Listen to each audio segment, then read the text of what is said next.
경상북도 어느 작은 시골 마을, 산자락에 기대어 앉은 듯한 이곳은 봄이면 진달래가 온 산을 분홍빛으로 물들이고 가을이면 단풍이 마을 전체를 황금빛으로 감싸는 그런 평화로운 곳입니다.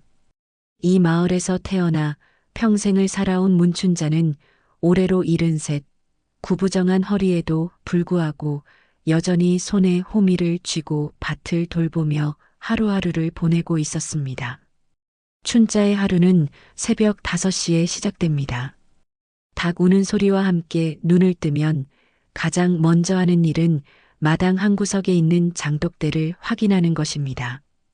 된장독 뚜껑을 살짝 열어 냄새를 맡아보고 고추장독도 마찬가지로 점검합니다. 50년 넘게 담가온 장맛은 이제 마을에서도 유명해져서 이웃집 며느리들이 종종 비법을 묻곤 하지만 춘자는 그저 웃기만 할 뿐 자세한 설명은 하지 않습니다. 아침 식사를 간단히 마친 후에는 밭으로 향합니다. 집에서 10분 정도 걸어가면 나오는 작은 논밭이 춘자의 전 재산이자 삶의 터전입니다. 봄에는 상추와 깻잎을 심고 여름에는 오이와 호박을 기르며 가을에는 배추와 무를 심어 김장을 준비합니다. 사계절 내내 무언가를 심고 가꾸고 수확하는 일이 춘자에게는 가장 자연스러운 일상이었습니다. 춘자에게는 서울에서 내려온 아들 영호가 있습니다. 45살의 영호는 서울에서 택시기사로 일하다가 작년에 교통사고를 당해 허리를 다친 후 조기 은퇴를 하고 고향으로 돌아왔습니다. 처음에는 도시 생활에 익숙해진 아들이 시골 생활에 적응할 수 있을지 걱정했지만 의외로 영호는 어머니를 도우며 농사일에도 제법 손을 보이고 있었습니다. 영호는 어머니만큼 말이 많지는 않지만 묵묵히 일을 도우며 춘자 곁에서 생활하고 있습니다. 아침이면 어머니보다 먼저 일어나 마당을 쓸고 우물에서 물을 길어다 놓기도 하고 밭일이 있을 때면 어머니 뒤를 따라가서 묵직한 일들을 대신 해줍니다. 춘자는 아들의 이런 모습을 보며 마음 한구석이 따뜻해지는 것을 느꼈습니다. 마을 사람들은 춘자를 말적은 부인네라고 부릅니다. 워낙 과묵한 성격이라 필요한 말 외에는 거의 하지 않기 때문입니다. 마을 입구 정자에서 할머니들이 모여 수다를 떨 때도 춘자는 한쪽 구석에 조용히 앉아 있다가 먼저 자리를 뜨곤 했습니다. 하지만 마을 사람들은 춘자의 이런 성격을 이해하고 있었고 그녀가 어려운 일이 있을 때는 누구보다 먼저 달려와 도움의 손길을 내밀어 주었습니다. 춘자의 집 마당에는 복실이라는 이름의 하얀 개 한 마리가 살고 있습니다. 복실이는 3년 전 어느 겨울날 춘자의 집 대문 앞에서 떨고 있던 것을 춘자가 걷어들인 개입니다.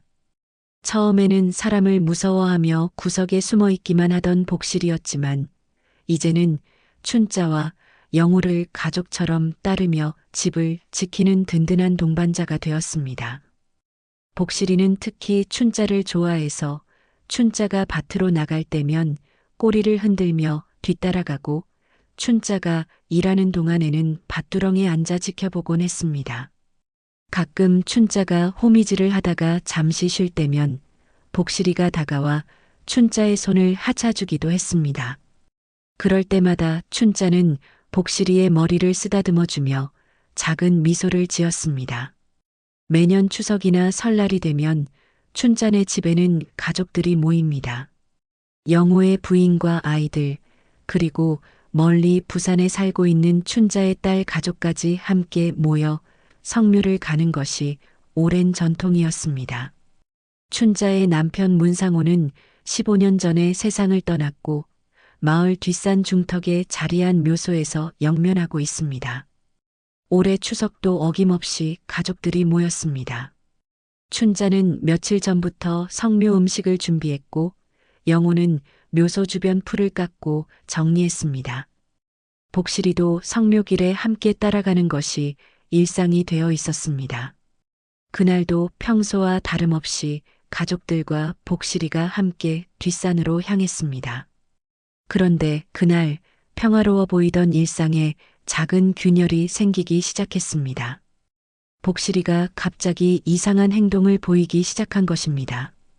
문상호의 묘소는 뒷산 중턱, 소나무 몇 그루가 그늘을 만들어주는 아늑한 곳에 자리하고 있었습니다. 가족들이 도착했을 때는 오후 2시쯤이었고 가을 햇살이 묘비에 따스하게 내리쬐고 있었습니다. 춘자는 준비해온 음식을 차례상에 정성스럽게 올리고 영호는 묘 주변에 피어난 잡초들을 정리했습니다. 복실이는 평소와 달리 초조해 보였습니다. 꼬리를 바닥에 내리고 귀를 쫑긋 세운 채 묘 주변을 맴돌기 시작했습니다. 처음에는 가족들도 별다른 신경을 쓰지 않았습니다. 개들이 가끔 이상한 냄새를 맡으면 그런 행동을 보이는 것이 자연스러운 일이니까요. 복실아, 이리 와. 여기 앉아 있어. 영호가 복실이를 불렀지만 복실이는 영호의 말을 듣지 않고 계속해서 묘 뒤편을 킁킁거리며 돌아다녔습니다. 그러더니 갑자기 묘비 오른쪽 편 아무것도 없어 보이는 땅을 향해 달려가기 시작했습니다. 복실이가 왜 저래? 영호의 아내가 의아해하며 말했습니다.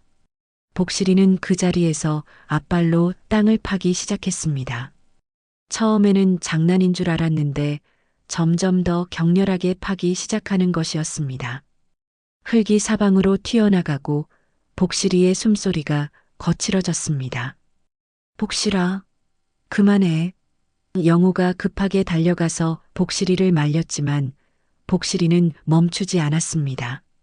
마치 그 땅 속에 무언가 중요한 것이 묻혀 있다는 듯이 미친 듯이 파고 있었습니다. 복실이의 발톱에서는 흙과 함께 피까지 났지만 그래도 멈추지 않았습니다. 춘자는 복실이의 모습을 보며 얼굴이 창백해졌습니다. 평소 온순하던 복실이가 이렇게 격렬하게 행동하는 것을 본 적이 없었기 때문입니다. 더욱이 하필 남편의 묘소에서 이런 일이 벌어지고 있다는 것이 춘자에게는 불길하게 느껴졌습니다. 이상하네요. 복실이가 원래 이런 개가 아닌데. 춘자가 작은 목소리로 중얼거렸습니다. 그 순간 복실이의 발톱에 뭔가 딱딱한 것이 걸렸습니다. 복실이는 더욱 열심히 파기 시작했고 마침내 흙더미 속에서 작은 조각 하나가 모습을 드러냈습니다. 영호가 조심스럽게 그 조각을 집어들었습니다. 그것은 묘비의 일부로 보이는 돌조각이었습니다. 세월의 풍파를 견뎌온 듯 표면이 거칠고 이끼가 끼어 있었지만 희미하게나마 글자가 새겨져 있는 것을 확인할 수 있었습니다. 이게 뭐지? 영호가 돌조각을 들고 가족들에게 보여주었습니다. 모든 사람들이 그 조각을 들여다보았지만 글자가 너무 흐릿해서 쉽게 읽을 수가 없었습니다. 영호가 물을 부어가며 흙을 씻어내자 조금씩 글자가 선명해지기 시작했습니다. 그런데 그 순간 춘자의 얼굴에서 핏기가 완전히 사라졌습니다. 돌조각에 새겨진 글자를 본 순간이었습니다. 거기에는 분명히 문태식이라는 이름이 새겨져 있었습니다. 춘자가 알고 있는 남편의 이름은 문상호였는데 이 돌조각에는 전혀 다른 이름이 적혀 있었던 것입니다. 춘자는 그 자리에 그대로 주저앉았습니다. 다리에 힘이 빠져서 더 이상 서 있을 수가 없었습니다. 가족들은 춘자의 갑작스러운 반응에 놀라서 모두 그녀 주위로 달려왔습니다. 어머니, 괜찮으세요? 어디 아프세요? 영호가 걱정스럽게 물었지만 춘자는 대답하지 않았습니다. 그저 돌조각을 바라보며 입술을 떨고 있을 뿐이었습니다. 춘자의 눈에는 어떤 공포와 슬픔이 동시에 담겨 있었습니다. 문태식? 이 이름 아세요? 영호의 아내가 조심스럽게 물었지만 춘자는 여전히 말이 없었습니다. 복실이는 이제 그만 파는 것을 멈추고 춘자 곁으로 다가와 앉았습니다. 마치 자신이 찾아낸 것이 어떤 의미인지 아는 듯한 표정이었습니다. 가족들은 춘자를 집으로 데려갔습니다. 성묘는 그대로 중단되었고 돌조각은 영호가 조심스럽게 가져왔습니다.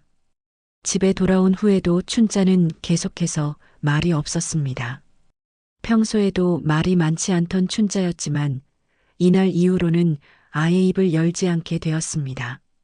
저녁 식사 시간이 되어도 춘자는 방에서 나오지 않았습니다. 영호가 문을 두드리며 어머니, 밥 드세요라고 불러도 아무런 대답이 없었습니다. 가족들은 걱정이 되어 문을 열고 들어가 보았지만 춘자는 그저 벽을 바라보며 앉아 있을 뿐이었습니다. 그날 밤 영호는 돌조각을 들고 책상 앞에 앉았습니다. 문태식이라는 이름이 도대체 누구인지, 왜 어머니가 그 이름을 보고 이렇게 충격을 받았는지 도무지 알 수가 없었습니다. 영호가 알고 있는 아버지의 이름은 분명히 문상호였습니다.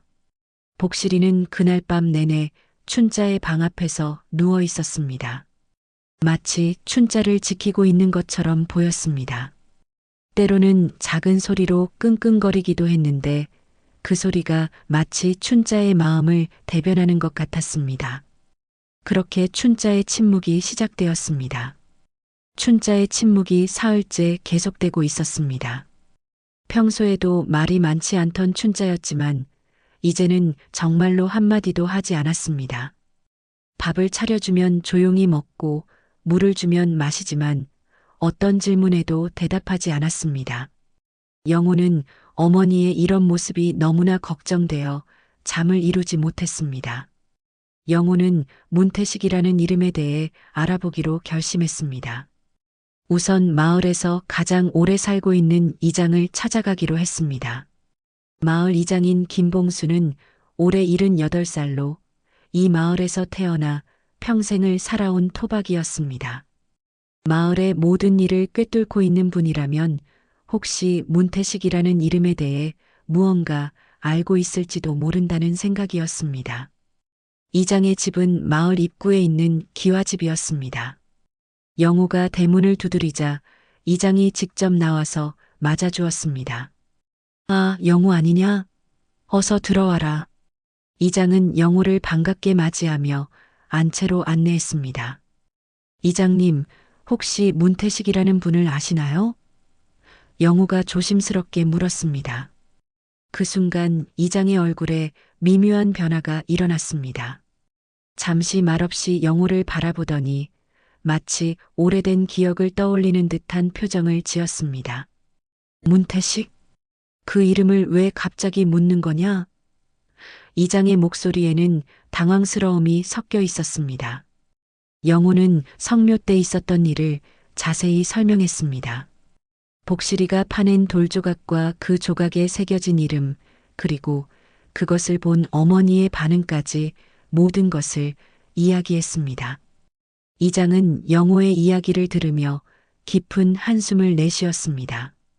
그리고 찬장에서 소주 한 병을 꺼내어 잔에 따라 마셨습니다.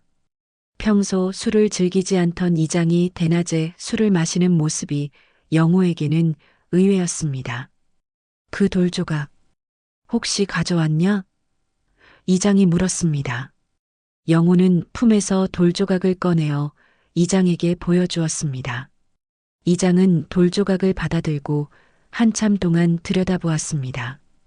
그의 손이 미세하게 떨리고 있었습니다. 이게 정말 태식이 거였구나. 이장이 중얼거렸습니다. 영호는 이장이 그 이름을 알고 있다는 사실에 놀랐습니다.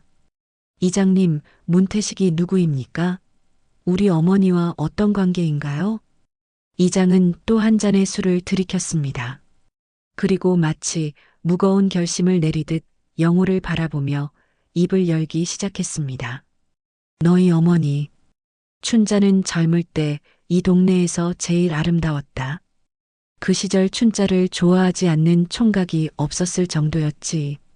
이장의 목소리에는 오래된 추억이 담겨 있었습니다. 그런데 말이다. 전쟁통에 복잡한 일이 있었어. 춘자에게는 두 남자가 있었거든. 하나는 내가 아버지라고 알고 있는 상호, 그리고 다른 하나는 이장이 잠시 말을 멈췄습니다. 다른 하나는 문태식이었습니까? 영우가 대신 말을 이었습니다. 이장이 고개를 끄덕였습니다. 그래, 문태식이야. 태식이는 춘자의 첫사랑이었어. 둘이 어려서부터 함께 자라면서 서로 좋아했지. 영우는 처음 듣는 이야기에 입이 다물어지지 않았습니다. 어머니에게 첫사랑이 있었다는 것도 놀라웠지만 그 사람의 이름이 방금 발견한 돌조각에 새겨진 바로 그 이름이라는 것이 더욱 충격적이었습니다. 전쟁이 끝날 무렵 태식이는 군대에 끌려갔어. 그리고 한동안 소식이 끊겼지. 모두들 태식이가 죽었다고 생각했어. 춘자도 그렇게 생각했고 이장의 목소리가 점점 작아졌습니다. 그래서 춘자의 집안에서는 상호와 혼인을 시켰어. 상호는 착한 사람이었거든. 춘자를 진심으로 아꼈고 춘자도 상호를 나쁘게 생각하지 않았어. 비록 사랑은 아니었지만 말이야. 영호는 이장의 이야기를 들으며 어머니의 젊은 시절을 상상해 보았습니다. 첫사랑을 잃었다고 생각하며 다른 남자와 결혼해야 했던 어머니의 마음이 어땠을지 짐작이 되었습니다. 그런데 문제는 그 다음에 일어났어. 이장이 계속해서 말했습니다. 춘자가 상우와 결혼한 지 얼마 지나지 않아서 태식이가 돌아온 거야. 살아서 말이야. 이 말을 들은 영호는 가슴이 철렁 내려앉는 느낌이었습니다. 그럼 문태식 씨가 돌아왔을 때 어머니는 이미 결혼한 상태였다는 말씀인가요? 그래, 바로 그거야. 이장이 고개를 끄덕였습니다. 태식이가 돌아왔을 때 춘자는 이미 상호의 아내가 되어 있었어. 그것도 아이까지 베고 있는 상태에서 말이야. 영호는 그제서야 상황을 이해하기 시작했습니다. 어머니가 돌조각을 보고 그렇게 큰 충격을 받은 이유를 알 것 같았습니다. 그것은 단순히 오래된 추억이 아니라 평생을 가슴에 묻고 살아온 아픈 상처였던 것입니다. 그래서 문태식 씨는 어떻게 되었나요? 영호가 물었습니다. 이장은 잠시 망설이더니 대답했습니다. 태식이는 얼마 지나지 않아 마을을 떠났어. 춘자를 포기하고 멀리 갔지. 그 후로는 소식이 없었어. 하지만 이장의 표정에는 뭔가 더 말하고 싶지만 말할 수 없는 듯한 복잡함이 담겨 있었습니다. 영호는 이장이 모든 것을 말하지 않고 있다는 느낌을 받았습니다. 이장님, 혹시 더 아시는 게 있으신가요? 영호가 다시 물었지만 이장은 고개를 저었습니다. 내가 아는 건 여기까지야. 나머지는 내 어머니만이 아실 거야. 그날 저녁 영호는 집으로 돌아와 어머니 방 앞에 앉았습니다. 문태식에 대한 이야기를 들었다고 말씀드리고 싶었지만 여전히 침묵을 지키고 있는 춘자에게 어떻게 말을 꺼내야 할지 막막했습니다. 춘자의 침묵이 일주일째 계속되고 있던 어느 오후 마을에 낯선 중년 여성 하나가 나타났습니다. 키가 작고 마른 체구에 회색 머리를 단정하게 빗어넘긴 그 여성은 도시에서 온 듯한 말끔한 옷차림을 하고 있었습니다. 그녀는 마을 입구에서부터 춘자의 집 방향을 계속 바라보며 망설이는 모습을 보였습니다. 영호는 밭에서 일을 하다가 그 여성을 발견했습니다. 처음에는 길을 잃은 관광객이거나 마을의 친척을 찾아온 사람이라고 생각했습니다. 하지만 그 여성이 하루 종일 마을 어귀에서 춘자의 집만 바라보며 서성거리는 모습을 보고는 뭔가 이상하다는 생각이 들었습니다. 이틀째 되는 날에도 그 여성은 같은 자리에 나타났습니다. 마을 사람들도 하나둘씩 그녀의 존재를 알아차리기 시작했습니다. 마을 안악들은 수군거리며 저 사람이 누구일까, 왜 계속 춘자네 집만 바라보고 있을까 하며 궁금해했습니다. 영호는 참을 수 없어서 그 여성에게 다가갔습니다. 혹시 무엇을 찾으시나요? 도움이 필요하시면 말씀하세요. 영호가 정중하게 말을 건넸습니다. 그러자 그 여성은 깜짝 놀라며 영호를 바라보았습니다. 그녀의 눈에는 무언가 간절한 것이 담겨 있었습니다. 저, 혹시 문춘자 씨와 아는 사이신가요? 여성이 떨리는 목소리로 물었습니다. 영호는 그제서야 이 여성이 어머니와 관련이 있는 사람임을 알았습니다. 네, 저는 춘자의 아들 영호입니다. 어머니를 어떻게 아시는지요? 여성의 얼굴에 복잡한 감정이 스쳐갔습니다. 반가움과 걱정, 그리고 어떤 두려움까지 뒤섞인 표정이었습니다. 저는 문태순이라고 합니다. 춘자 언니를. 그녀가 말을 하다가 갑자기 멈췄습니다. 문태순이라는 이름에서 영호는 뭔가 익숙함을 느꼈습니다. 성이 문씨라는 것, 그리고 최근에 알게 된 문태식이라는 이름과의 연관성을 생각해 보니 심장이 빨리 뛰기 시작했습니다. 혹시 문태식과 관련이 있으신가요? 태순의 얼굴이 창백해졌습니다. 어떻게 태식 오빠 이름을 아세요? 그녀의 목소리가 떨렸습니다. 영호는 최근에 있었던 일들을 간략하게 설명했습니다. 묘비 조각을 발견한 일, 어머니의 침묵, 그리고 이장에게서 들은 이야기까지 모든 것을 털어놓았습니다. 태수는 영호의 이야기를 들으며 눈물을 흘리기 시작했습니다. 그럼 춘자 언니가 아직도 태식 오빠를. 그녀가 말을 잇지 못하고 흐느꼈습니다. 영호는 태순을 마을 정자로 데려가 앉혔습니다. 제발 모든 것을 말씀해 주세요.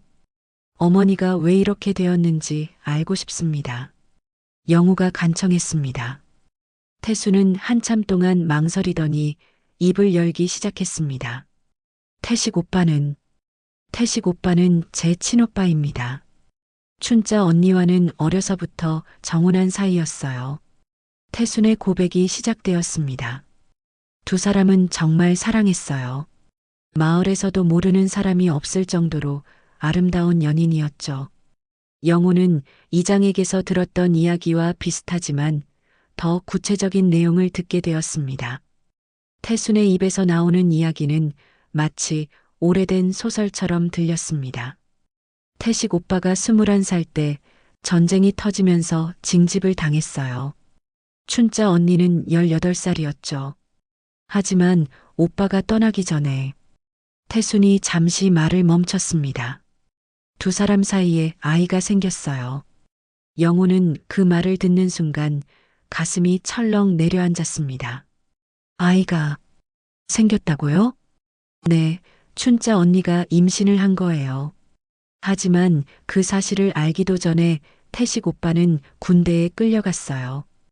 언니는 오빠가 떠난 후에 임신 사실을 알게 되었죠. 태순의 목소리가 떨렸습니다. 그 후 1년 넘게 아무 소식이 없었어요.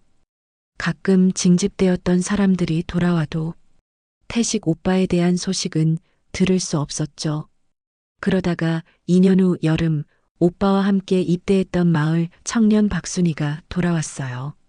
태수는 손수건으로 눈물을 닦으며 계속했습니다. 박순이는 춘자 언니를 찾아와서 태식 오빠가 전사했다고 했어요. 함께 작전에 나갔다가 폭격을 당해서 시신도 찾을 수 없었다고 그렇게 말했죠. 그럼 어머니는 혼자서 아이를 키우셔야 했던 건가요? 영호가 물었습니다. 태순이 고개를 저었습니다. 그때는 미혼모가 아이를 혼자 키우기가 너무 어려운 시대였어요. 춘자 언니의 집안에서는 언니와 아이를 위해 급하게 혼처를 찾았죠. 그래서 상호 씨와 결혼하시게 된 거군요. 영호가 말했습니다. 태순이 고개를 끄덕였습니다. 상호 씨는 정말 좋은 분이었어요. 춘자 언니가 다른 남자의 아이를 가지고 있다는 걸 알면서도 기꺼이 결혼해 주셨어요. 그리고 당신을 친아들처럼 키워주셨죠.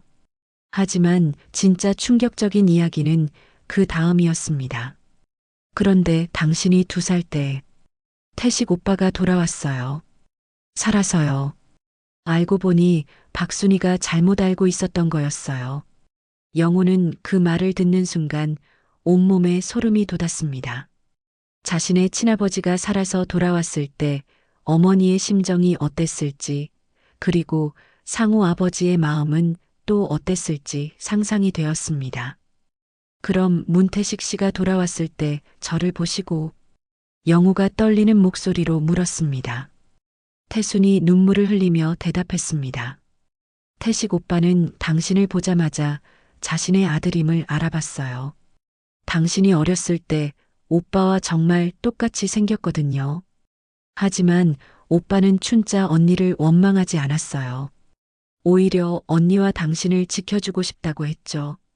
그렇게 마을 근처에서 혼자 살면서 멀리서나마 당신들을 지켜봤어요. 영호는 그제서야 모든 퍼즐 조각이 맞춰지는 것을 느꼈습니다. 어머니가 돌 조각을 보고 그렇게 큰 충격을 받은 이유, 그리고 지금까지 침묵을 지키고 있는 이유를 알 것 같았습니다. 그럼 문태식 씨는 지금 어디에 계신가요? 영호가 물었습니다. 태수는 더 이상 말을 이어가지 못하고 고개를 떨구었습니다. 그 모습을 보고 영호는 뭔가 더 큰 비밀이 숨겨져 있다는 것을 직감했습니다.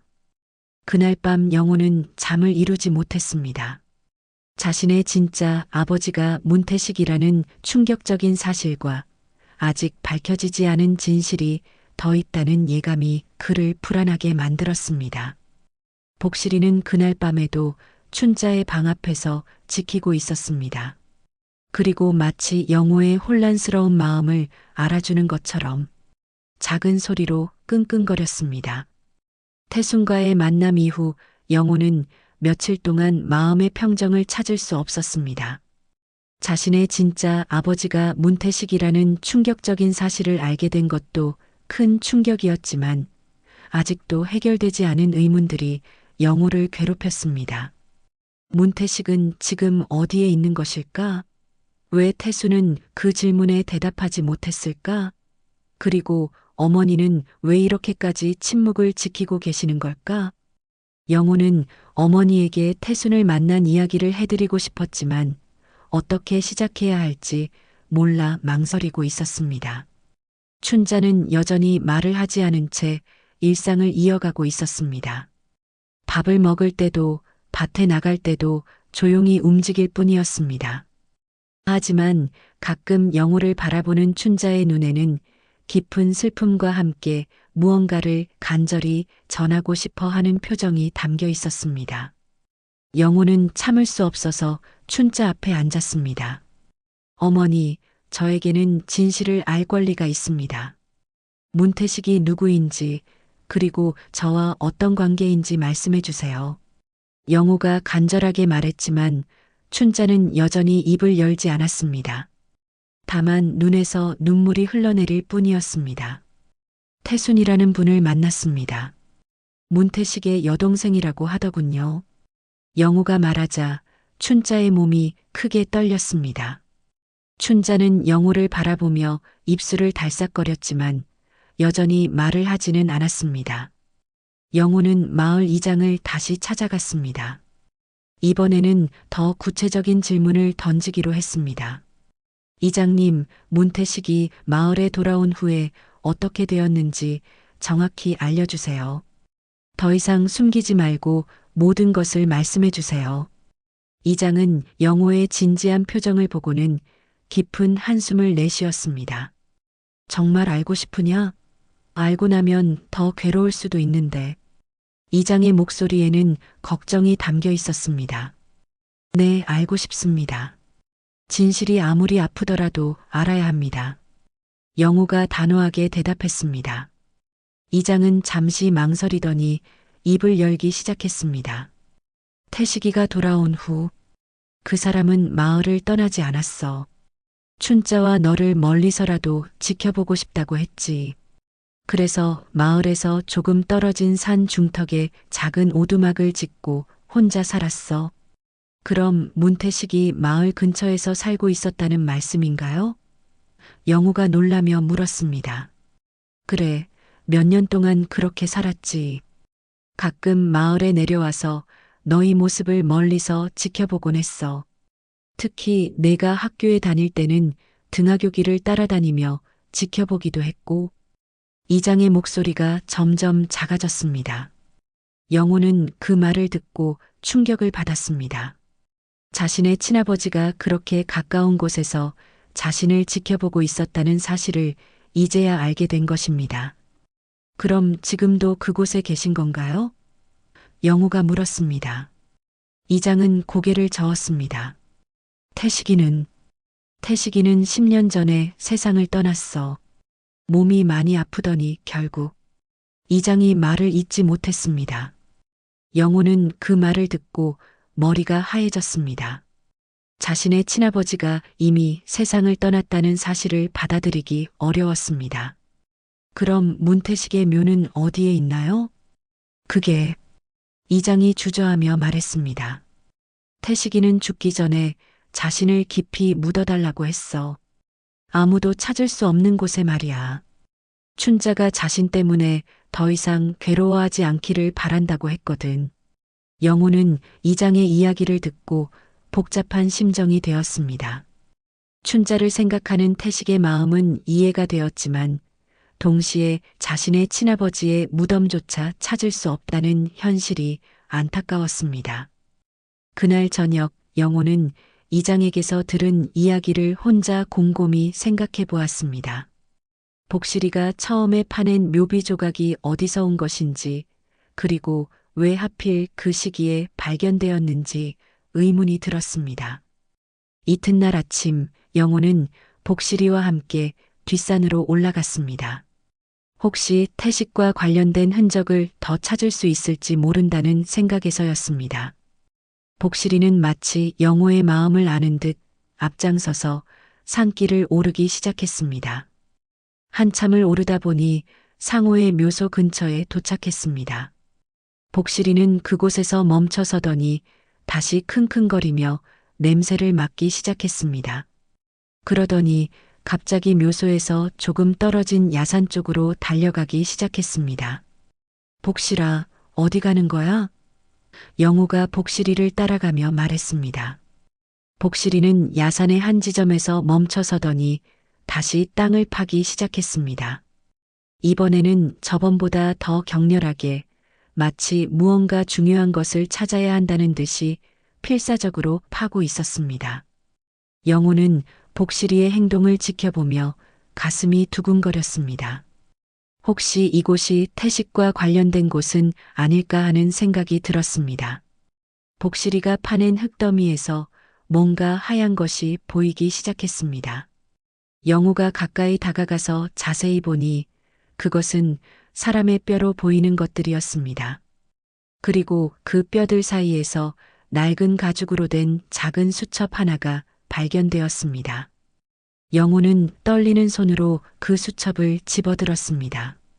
수첩의 겉표지는 오랫동안 땅속에 있었던 탓에 많이 손상되어 있었지만 안의 내용은 읽을 수 있을 정도로 보존되어 있었습니다. 수첩을 열어보니 첫 페이지에 문태식이라는 이름이 또박또박 적혀 있었습니다. 영우의 심장이 빨리 뛰기 시작했습니다. 이것은 자신의 친아버지가 남긴 유품이었던 것입니다. 영우는 떨리는 손으로 태식의 수첩을 펼쳤습니다. 첫 페이지를 넘기자 또박또박 쓰여진 글씨들이 눈에 들어왔습니다.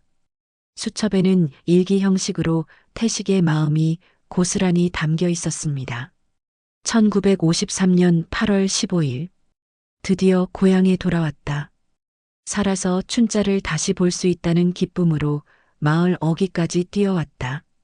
하지만 마을 사람들이 해준 이야기를 듣고 나니 다리에 힘이 빠졌다. 춘자가 다른 남자와 결혼했다고 한다. 그것도 내 아이까지 낳았는데. 영호는 그 글을 읽으며 가슴이 먹먹해졌습니다. 전쟁에서 살아 돌아온 태식이 얼마나 큰 충격을 받았을지 상상이 되었습니다. 8월 20일. 오늘 멀리서 춘자를 보았다. 아이를 업고 빨래를 하고 있었다. 3년 만에 보는 춘자의 모습은 예전보다 더 아름다웠다. 하지만 그 옆에 있는 아이를 보는 순간 눈물이 났다. 그 아이는 분명히 내 아들이다.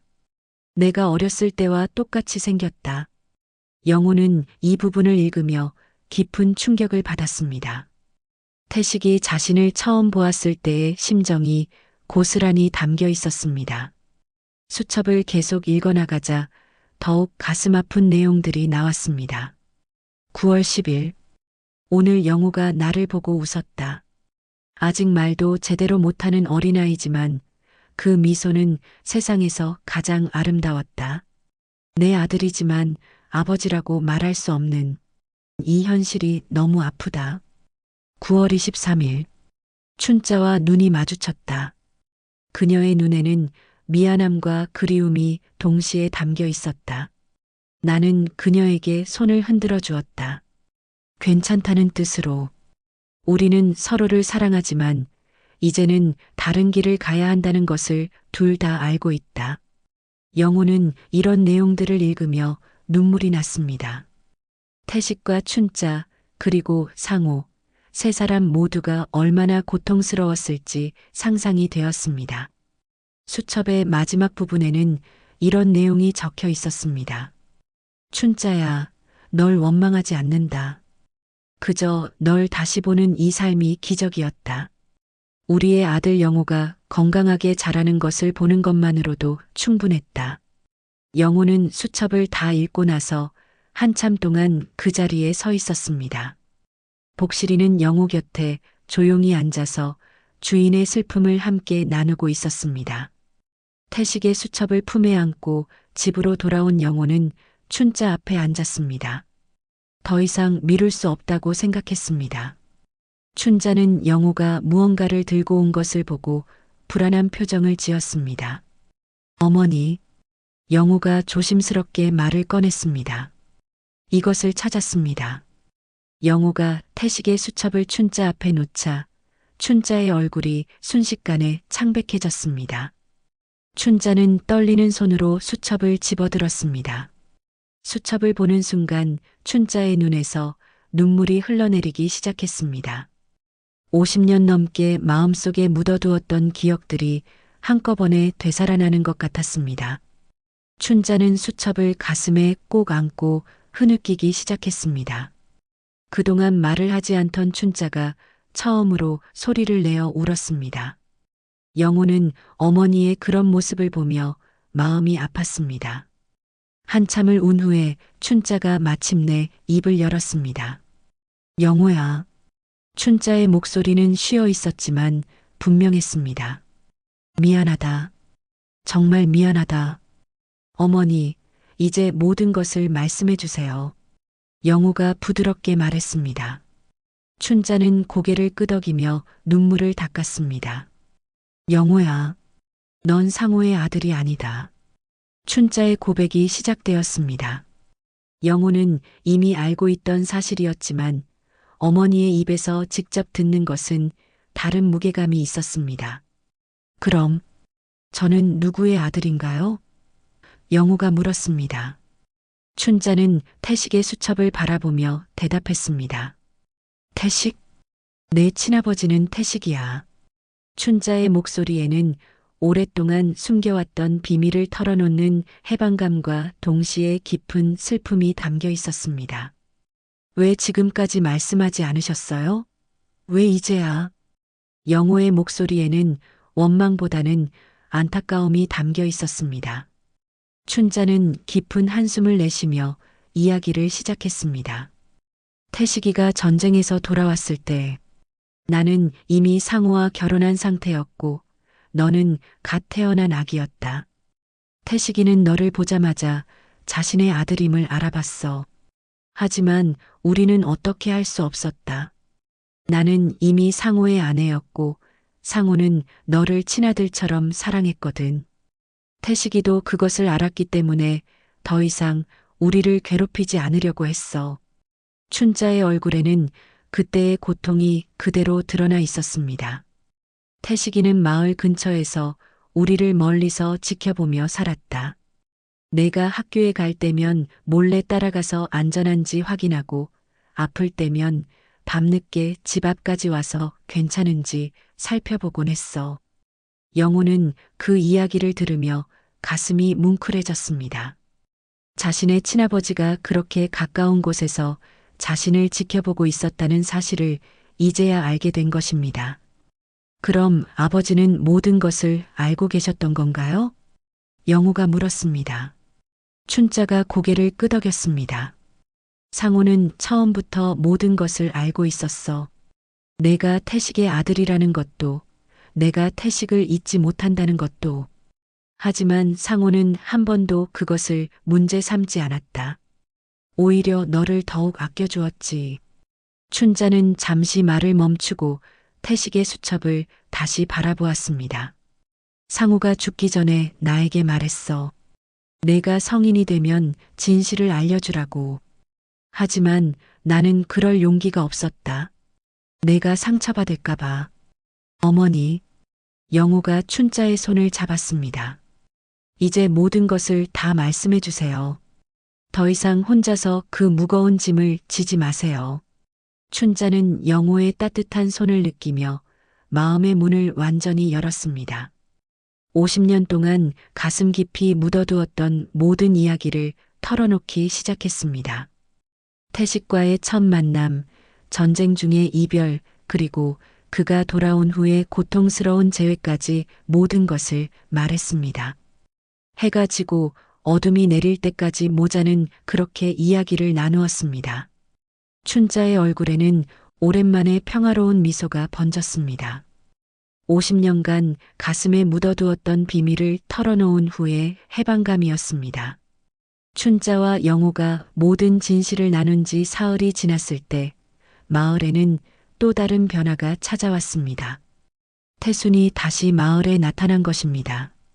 이번에는 혼자가 아니었습니다. 그녀와 함께 온 것은 70대로 보이는 노인 한 분이었습니다. 영호는 한눈에 가족임을 알 수 있었습니다. 태수는 영호를 보자마자 달려와서 말했습니다. 영호 씨, 이분은 저희 큰오빠세요. 태식 오빠의 형님이신 문태관 씨입니다. 노인은 영호를 바라보며 눈물을 글썽였습니다. 정말 태식이를 닮았구나. 어렸을 때 태식이 모습 그대로야. 영호는 갑작스럽게 나타나신 친척들 앞에서 당황스러웠습니다. 하지만 동시에 자신의 친아버지와 관련된 분들을 만날 수 있다는 기대감도 있었습니다. 안녕하세요. 저는 영호입니다. 태식의 형인 문태관은 영호의 손을 꼭 잡고 말했습니다. 태순이한테 들었다. 태식이의 수첩을 찾았다고. 그리고 춘자 씨도 모든 것을 아신다고. 태관의 목소리는 떨리고 있었습니다. 네, 며칠 전에 어머니께서 모든 것을 말씀해 주셨습니다. 영호가 대답했습니다. 태관은 고개를 끄덕이며 말했습니다. 그럼 이제 너에게 전할 것이 있다. 태식이가 마지막에 남긴 것이 있거든. 영호는 가슴이 두근거렸습니다. 태관은 품에서 낡은 편지 한 통을 꺼냈습니다. 태식이가 죽기 전에 나에게 이 편지를 주면서 말했어. 언젠가 영호가 모든 진실을 알게 되면 그때 전해달라고. 태순이가 연락해서 내가 진실을 알게 되었다고 해서 약속대로 가져왔다. 영호는 떨리는 손으로 편지를 받았습니다. 편지 봉투에는 내 아들 영호에게라고 적혀 있었습니다. 영호는 조심스럽게 편지를 열어보았습니다. 내 사랑하는 아들 영호야, 이 편지를 읽고 있다는 것은 내가 마침내 진실을 알게 되었다는 뜻이겠구나. 아버지는 너무 기쁘다. 오랫동안 너에게 말하지 못했던 것이 늘 마음에 걸렸거든. 영호야, 아빠가 너를 얼마나 사랑하는지 알겠니? 비록 내 곁에서 아빠라고 불러달라고 할 수는 없었지만 내가 웃을 때마다 건강하게 자랄 때 아빠의 마음은 세상에서 가장 행복했단다. 상호 형님은 정말 좋은 분이셨어. 내가 태어났을 때부터 형님이 돌아가실 때까지 너를 친아들처럼 사랑해 주셨지. 그분이야말로 진정한 내 아버지야. 아빠는 단지 너에게 생명을 준 사람일 뿐이고 상호 형님이 너를 사람으로 키워주신 거야. 내 어머니 춘자를 원망하지 마라. 그분은 아무 잘못이 없어. 전쟁이 우리를 갈라놓았을 뿐이야. 춘자는 살기 위해 그리고 너를 지키기 위해 최선의 선택을 한 거야. 영호야, 아빠가 너에게 바라는 것은 단 하나야. 행복하게 살아라. 과거의 아픔에 매여 있지 말고 내 앞에 펼쳐진 미래를 향해 당당하게 나아가거라. 아빠는 항상 내 곁에 있을 거야. 바람이 될 때도 있고 햇살이 될 때도 있을 거야. 내가 힘들 때면 하늘을 올려다봐라. 아빠가 너를 지켜보고 있을 테니까. 사랑한다, 내 아들아. 아빠 태식이. 영호는 편지를 다 읽고 나서 한참 동안 말을 하지 못했습니다.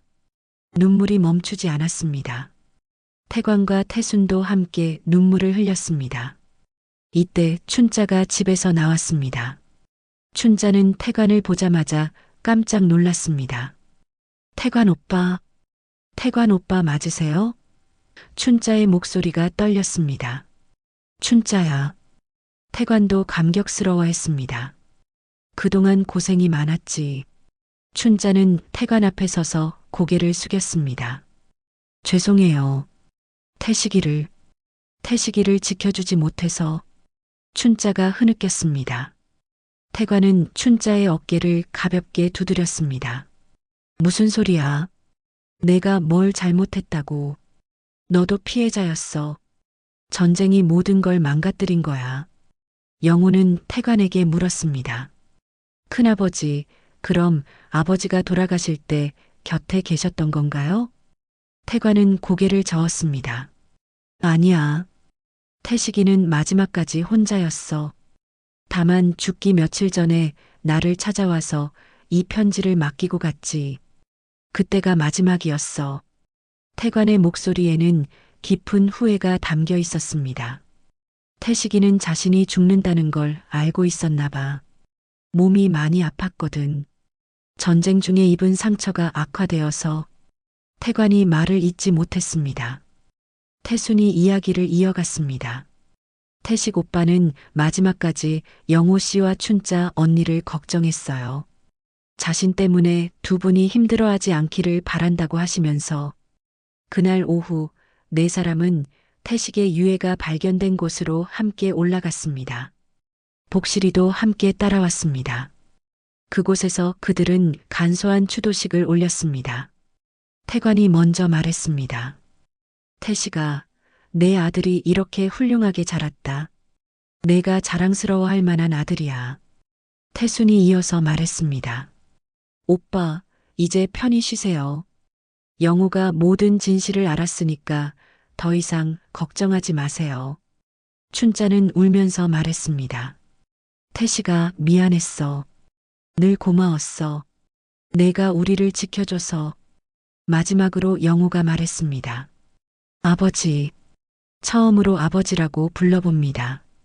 저를 사랑해 주셔서 고맙습니다. 이제 아버지의 마음을 알 것 같아요. 아버지가 바라신 대로 행복하게 살겠습니다.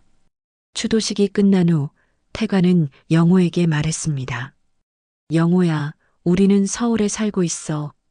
언제든지 놀러와라. 내가 우리 가족의 소중한 일원이니까. 태순도 영호의 손을 잡고 말했습니다. 영호 씨는 이제 우리 조카예요. 자주 연락해요. 영호는 갑자기 생긴 가족들이 고마웠습니다. 오랫동안 혼자라고 생각했는데 사실은 자신을 사랑하는 사람들이 이렇게 많았다는 것을 깨달았습니다.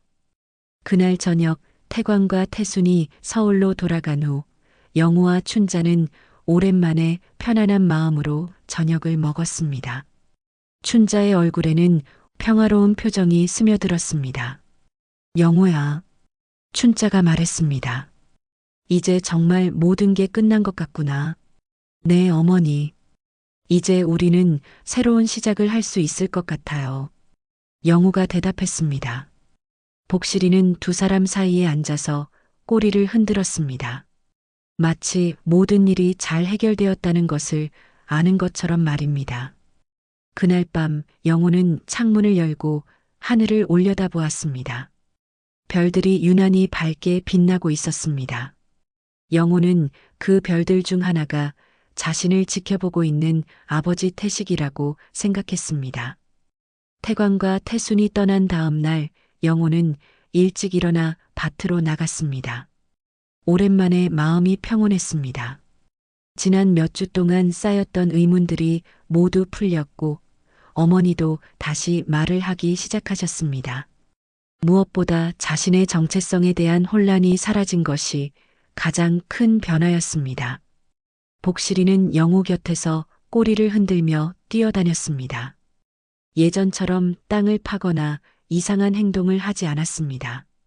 마치 자신의 임무가 끝났다는 것을 아는 것처럼 평범한 농가의 개 모습으로 돌아가 있었습니다. 복실아, 내가 없었다면 우리는 영원히 진실을 모르고 살았을 거야. 영우가 복실이의 머리를 쓰다듬으며 말했습니다. 복실이는 영우를 올려다보며 작은 소리로 응답했습니다. 점심때가 되어 집으로 돌아오니 춘자가 부엌에서 음식을 준비하고 있었습니다. 오랜만에 보는 어머니의 모습이었습니다. 지난 몇 주 동안은 거의 먹지도 않고 말도 하지 않던 어머니였는데 이제는 예전의 모습을 찾은 것 같았습니다. 어머니, 오늘 기분이 좋아 보이세요. 영우가 말했습니다.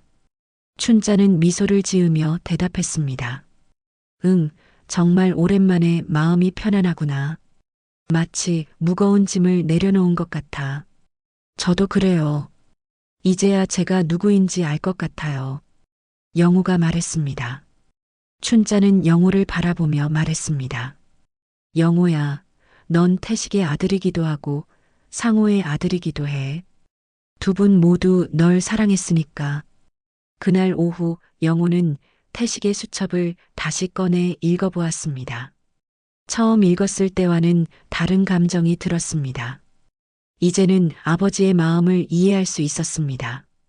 사랑하는 사람을 위해 자신을 희생한 태식의 마음, 그리고 그 사랑이 얼마나 깊었는지를 느낄 수 있었습니다. 저녁 무렵 마을 이장이 영호의 집을 찾아왔습니다. 영호야, 잘 해결된 것 같구나.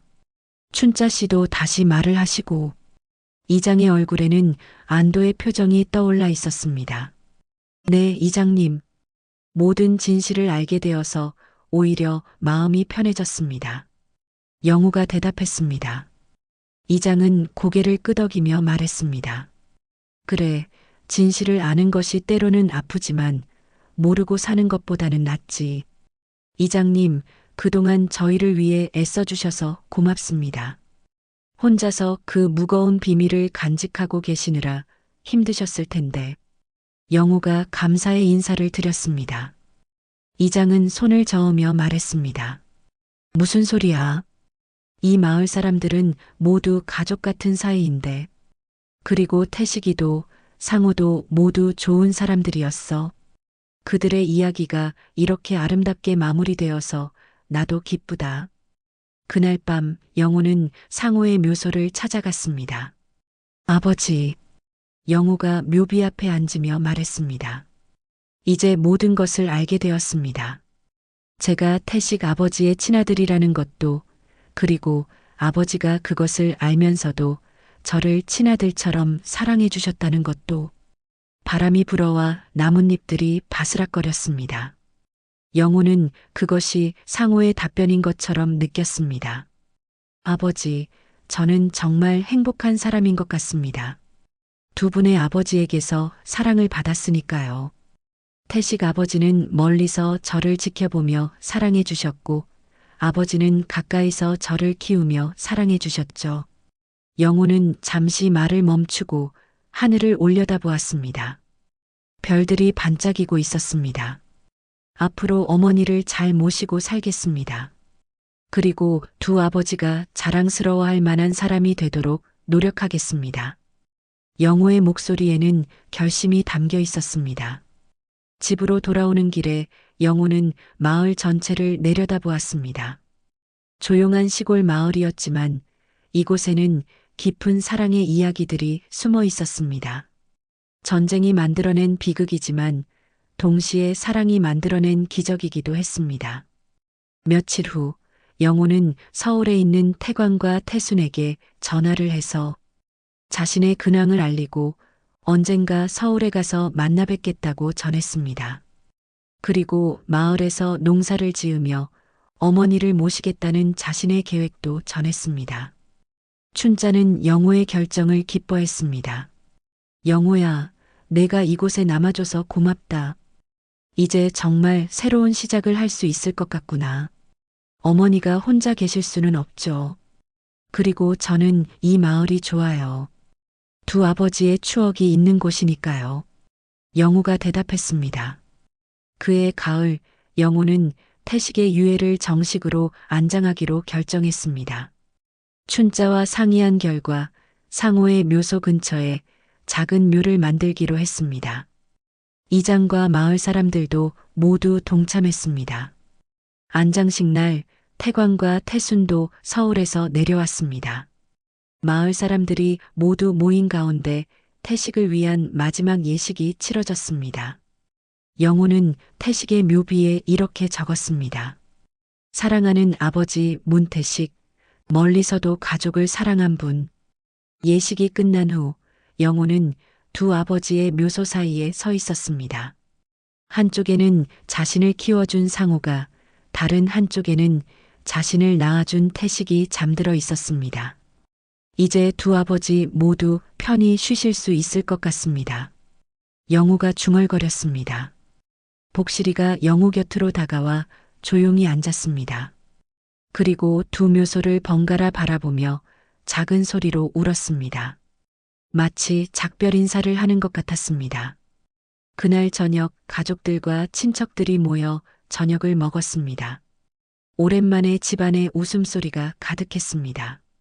춘자의 얼굴에는 진정한 평화가 깃들어 있었고 영호도 마음의 안정을 찾은 모습이었습니다. 이제 정말 새로운 시작이야. 춘자가 말했습니다. 과거의 아픔은 아픔대로 간직하고 앞으로는 행복하게 살자꾸나. 영호는 고개를 끄덕였습니다. 과거를 부정하거나 잊으려 하지 않고 그것을 받아들이면서도 앞으로 나아가는 것. 그것이 진정한 성숙이라는 것을 깨달았습니다. 밤이 깊어가자 춘자가 말했습니다. 태관 오빠, 태순아, 오늘은 여기서 주무시고 가세요. 오랜만에 가족들이 모였는데 하룻밤 더 같이 있어야죠. 태관이 대답했습니다. 그래야겠다. 춘자야, 고맙다. 오랜만에 이렇게 편안하게 쉴 수 있게 되어서. 태순도 기뻐하며 말했습니다. 저도 조카랑 더 이야기하고 싶었어요. 내일 아침에 가면 되죠. 그렇게 온 가족이 한 지붕 아래에서 밤을 보내게 되었습니다. 춘자는 방을 정리해주며 바쁘게 움직였습니다. 오랜만에 집에 손님을 맞는 기쁨이 얼굴에 가득했습니다. 영호와 춘자, 태광과 태수는 늦은 밤까지 이야기를 나누었습니다. 과거의 아픈 기억들도 있었지만 이제는 그것들이 따뜻한 추억으로 바뀌고 있었습니다. 창문으로 들어오는 달빛이 방 안을 환하게 비추고 있었습니다. 영호는 그 달빛을 바라보며 생각했습니다. 인생은 때로 예상치 못한 진실을 가져다 주지만 그 진실을 어떻게 받아들이느냐가 중요한 것이라고. 영호는 이제 자신의 정체성에 대해 확신을 가지고 있었습니다. 그는 태식의 아들이면서 동시에 상호의 아들이었습니다. 두 분의 사랑을 모두 받은 행복한 사람이었습니다. 그렇게 길고 긴 진실 찾기의 여정이 막을 내렸습니다. 복실이가 가져온 작은 돌조각 하나에서 시작된 이야기는 한 가족의 상처를 치유하고 새로운 희망을 가져다 주었습니다.